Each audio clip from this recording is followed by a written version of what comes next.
Dans cette vidéo, je vais vous présenter les astuces sur la calculatrice, que sur la calculatrice TI-83, TI-82 Advanced, TI-83+, TI-84.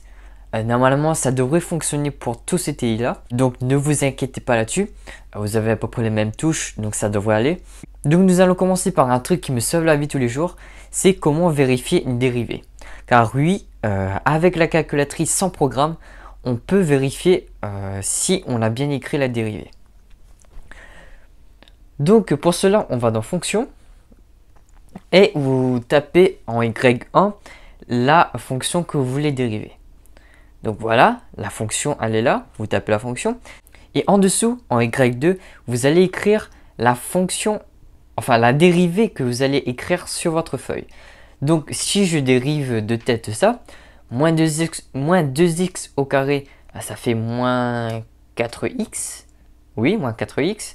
Moins 2x, ça fait moins 2. Et plus 2, ça fait plus 0. Donc, on ne va pas le mettre. Et en Y3, on va faire maths. On va sur nombre dérivé. Donc, NBRE dérivé, en parenthèse. Donc, on clique là-dessus. On va mettre D sur dx. Donc d sur dx. Et à l'intérieur de la parenthèse, il faut mettre la fonction auquel on veut dériver. Donc vous faites alpha, trace, et vous allez mettre y1 qui va représenter la fonction que vous voulez dériver. Donc y1, et vous mettez x est égal à x. Donc voilà. Et si y2 est pareil que y3 dans le tableau de valeurs, ça veut dire que votre dérivée est bonne. Donc, second, graphe, le tableau, on voit bien moins 2, moins 2, moins 6, moins 6, moins 10, moins 10, moins 14, moins 14, moins 18, moins 18. Donc, c'est pareil. Donc, ça veut dire que ma dérivée est bonne. Donc, je vais faire un exemple comme quoi ma dérivée n'est pas bonne. Je vais faire un plus 2. Donc, je vais faire comme ça.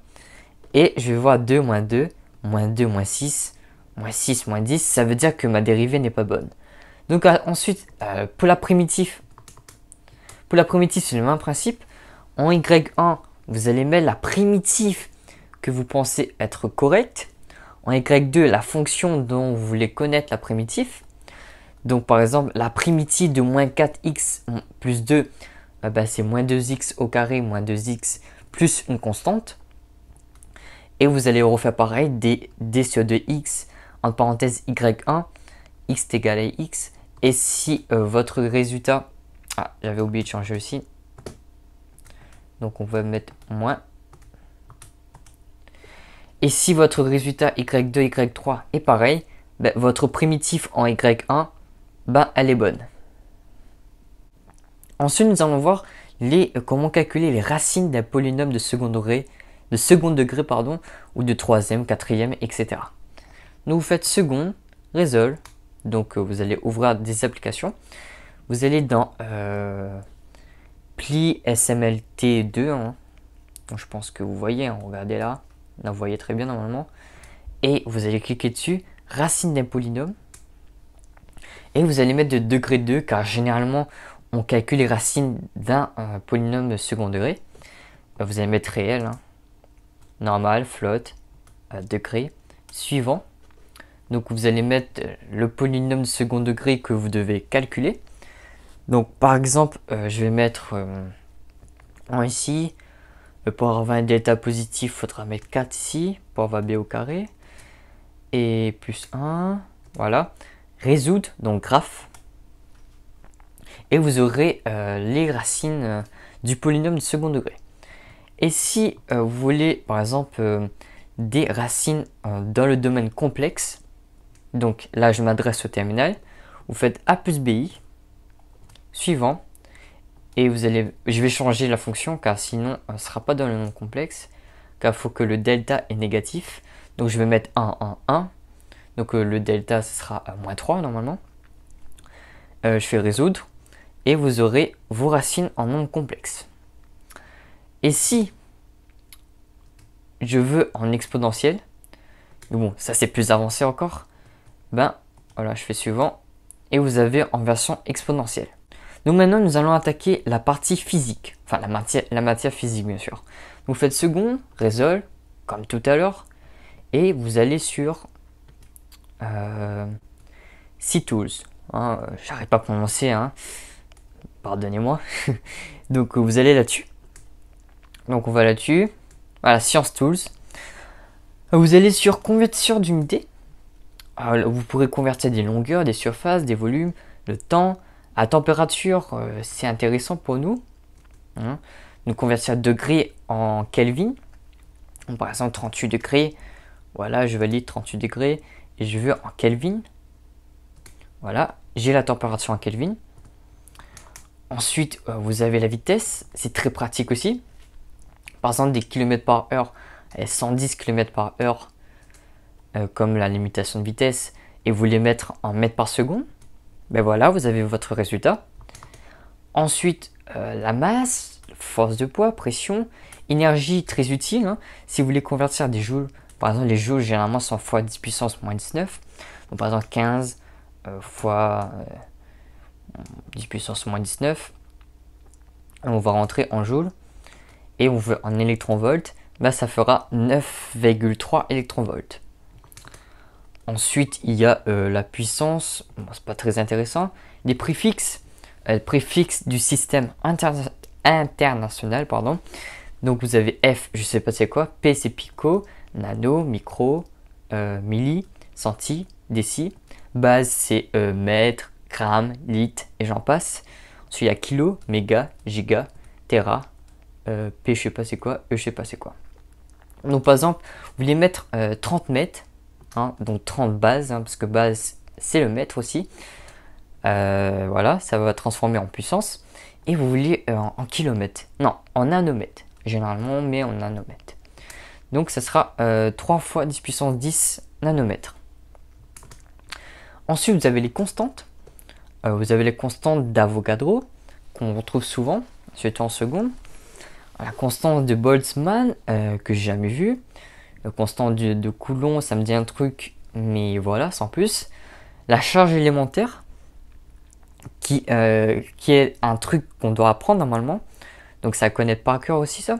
Donc c'est utile à avoir dans la calculatrice. Ensuite, R c'est constante gaz molaire, je sais pas c'est quoi. Constante gravitationnelle universelle, j'imagine. Je sais pas c'est quoi aussi. Accélération gravitationnelle, masse d'électrons. Ouais, vous allez apprendre ça en seconde aussi, mais c'est pas un truc à retenir. Masse de protons, pas un truc à retenir. Masse neutrons aussi également. Ensuite, vous avez constante magnétique, je sais pas c'est quoi. Constante électrique, je sais pas c'est quoi aussi. La constante de Planck qu'on trouve souvent, par exemple Hc sur lambda, pour calculer l'énergie que vous allez souvent retrouver. Mais généralement, c'est donné. Ensuite, vous avez la célérité de la lumière, hein, dans la vitesse de la lumière. C'est généralement 3 fois 10 puissance 8 si on arrondit. Mais la vraie valeur, c'est ça. Et l'unité masse atomique, unif, je sais pas c'est quoi. Alors là.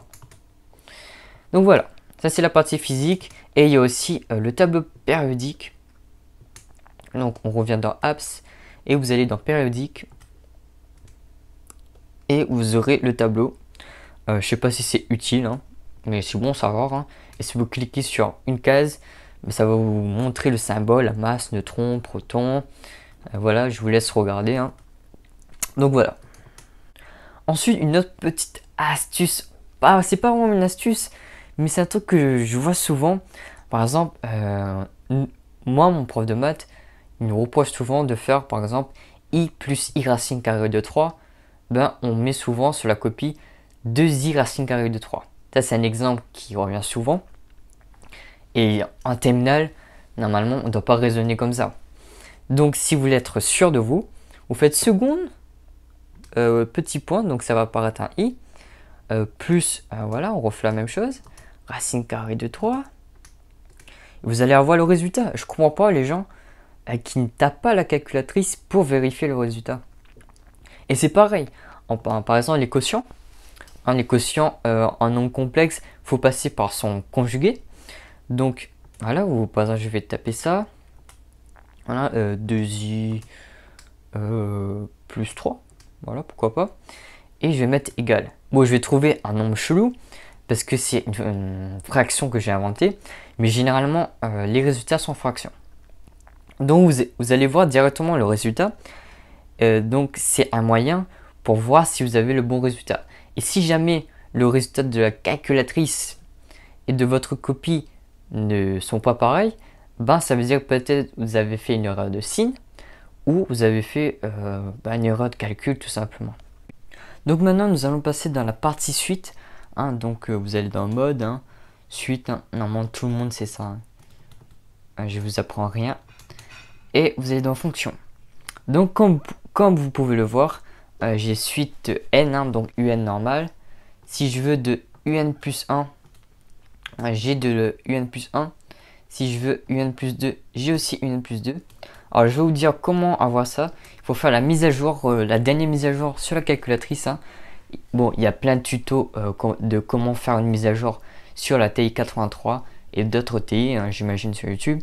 Donc je ne vais pas vous faire une vidéo là-dessus, mais il faudra télécharger une application sur l'ordinateur, ensuite télécharger la mise à jour et vous transférez la mise à jour sur votre calculatrice avec un câble. Mais par contre, la mise à jour va effacer tous vos programmes. Donc si vous avez des programmes comme moi sur la calculatrice, ça va tout effacer. Donc après, je vous conseille de remettre tous vos programmes. Donc par exemple, si vous avez une suite un plus 1, donc vous mettez un plus 1, vous mettez la suite. Je pense que le prof vous a déjà montré. Il faudra taper n-1 pour faire un plus 1. Ensuite plus 3 si vous voulez. Vous tapez comme ça. Voilà. Bon, c'est normal le 0 que ça fait erreur. Donc voilà, j'ai ma suite. Et si je veux faire pour un plus 1, donc pour ceux qui ont une version plus récente, depuis la 5.2, vous avez déjà ça. Donc je retape, je vais faire un plus 3. Donc voilà, donc je tire ça. Et je garde juste le un. Et ça va m'apparaître les mêmes résultats. 15, 18, 21, etc. Donc voilà, ça c'est pas vraiment une astuce pour ceux qui ont déjà la nouvelle version. Donc pour ceux qui sont sur l'ancienne version, de toute façon je vais vous mettre une photo de l'ancienne version. Il faudra télécharger la mise à jour sur l'ordinateur. Ensuite par exemple, si vous devez trouver U200, donc ce que je vois souvent, c'est les gens qui vont dans le tableau et qui vont jusqu'à 100. Par exemple, je donne 100 au hasard, et qui vont jusqu'à 100. Vous savez qu'on peut taper seconde, 7, vous ouvrez les parenthèses et vous cliquez sur 100. Voilà, vous avez compris. Et vous faites entrer. Et ça va directement vous mettre le résultat. Donc, s'il vous plaît, n'allez pas dans le tableau et chercher le résultat. Ensuite, un truc qu'on oublie souvent, par exemple, si on veut trouver, souvent on demande un encadrage en mathématiques entre tel nombre et tel nombre, mais à fois 10 puissance moins 2. Alors, souvent les élèves, ils ont oublié cette fonction, seconde, fenêtre, et vous pouvez définir la table en fait. Donc le début de la table, ça sera le commencement de votre tableau. Par exemple, si je mets 50, je vais mettre 50 au hasard, je vais entrer, je vais sur le tableau, et ça va me commencer à 50. Ce sera le X en fait. Donc ça va me commencer à 50 et ça va m'apparaître le résultat. Et si je veux avoir un fois 10 puissance moins 2, donc deux chiffres après la virgule, il suffit d'aller dans définition de table et de taper 0,01. Donc voilà, tableau. Et vous aurez les X à deux chiffres significatifs. Et ensuite, vous cherchez la valeur qui est comprise entre tel nombre et tel nombre. C'est tout. Donc voilà, c'est une astuce que je vous donne. Car souvent, on oublie cette astuce-là. Donc, on est un peu perdu. Et souvent, les gens sautent cette question car ils n'arrivent pas à utiliser leur calculatrice. Et je trouve que c'est un point inutilement perdu, quoi. Donc ensuite, une astuce pour les secondes. Les premières, les terminales, je pense que vous connaissez déjà. Le prof vous a sûrement montré. Mais en seconde, généralement, on ne montre pas. Pour faire les 10 puissances, donc par exemple 15 fois 10 puissance 10 puissance 2. Hein, ça fait 1500. On est bien d'accord. Donc, au lieu de taper à chaque fois x 10 puissance quelque chose, ben, vous pouvez taper 15 secondes, virgule, et ça va vous apparaître un E. Le E signifie 10 puissance. Donc, si vous mettez 2 après, ça veut dire x 10 puissance 2. Vous mettez égal, et c'est exactement le même nombre. Et notre méthode d'écrire plus rapidement les puissances, je retape 15, et je fais seconde, log. Et je mets 2. Et voilà, c'est 15 x 10 puissance 2. Ensuite, une autre astuce qu'on utilise très peu. Par exemple, si vous avez oublié les touches pour aller dans tel menu, mais que vous vous rappelez du menu, enfin du titre du menu. Par exemple, si je veux avoir la probabilité que x est inférieur à tel nombre. Donc c'est binôme FREP. Donc si je veux savoir binôme FREP, mais à chaque fois je cherche sur la calculatrice et je ne trouve pas, donc je perds un temps fou, je fais juste seconde, 0, ça va ouvrir le catalogue. Le catalogue c'est quoi? C'est tous les titres, enfin tous les touches sur votre calculatrice. Et ben, vous cherchez dans B, vous allez voir binôme FREP. Donc c'est toutes les fonctionnalités sur votre calculatrice. Donc voilà, vous allez dans binôme FREP. Ah, tout d'un coup, vous voyez binôme FREP. Ben, vous cliquez sur égal. Mais après, malheureusement, ça ne va pas vous ouvrir le menu. Donc si vous vous rappelez à peu près comment fonctionne le truc, ben, le premier truc qu'on vous demande, c'est le nombre d'essais. Donc par exemple, 10 essais. Si vous voulez faire une virgule, c'est cette touche-là. Ensuite, on demande la probabilité. Donc par exemple, probabilité de 0,2.